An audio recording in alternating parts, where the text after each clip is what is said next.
The news in May that as many as 1,500 war refugees had been reported in Bondo territory, a once peaceful region of northern Congo, south of Central African Republic, was a surprise to the UN's refugee agency. The UNHCR scurried to make sense of it. It learned that the Lord's Resistance Army, a rebel group that was mostly confined to regions east of Bondo, had shifted north. Between March and May of this year, there were several attacks in the bordering region on the Central African side, and these attacks caused massive displacement of about 15,000 to 20,000 people. Of these 20,000 people, 15 to 20,000 people, around 1,500 crossed the border into the Congo. Once in Congo, the refugees became the responsibility of the country's UN workers, but there was no UN presence in Bondo.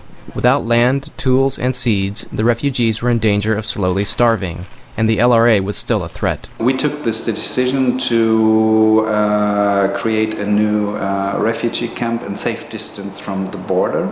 But Bondo lacks main roads. It's only accessible by air. So UNHCR and the UN's World Food Program airlifted more than 50 tons of supplies. You land in Bondo on the only airstrip in the area, and from there 2 days by motorbike to get there. The same road, the same way had to be taken for the material and for the food supplies, which were supplied by the World Food Program. All these things were pushed on the back of bicycles through the narrow jungle paths. Aid workers linked up with the first 400 refugees and prepared to escort them to the camp. The UNHCR made the video of its operations in Bondo available to VOA. UNHCR Protection Officer Jamal Zamoum helped oversee the trek. Figuring out how to transport the sick and elderly as well as people with babies was a major challenge. Zamoum decided to handle them like the food donations. For the vulnerable, we have arranged to move them by bicycle. The Bondo refugees were lucky. Local residents near the new camp belonged to the same ethnic group. Bondo's mayor promised close cooperation. We want to welcome them to our home and organize a carnival to help everyone get acquainted.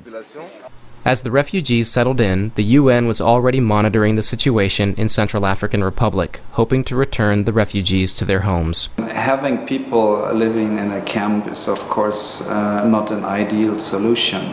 So what we are always aiming at is that these people can one day move back to their villages of origin. But continuing LRA attacks mean their return is unlikely in the short term. Indeed, the LRA could displace more people, forcing the UN to increase its aid in remote, underdeveloped Bondo. David Axe for VOA News, Dungu, Democratic Republic of Congo.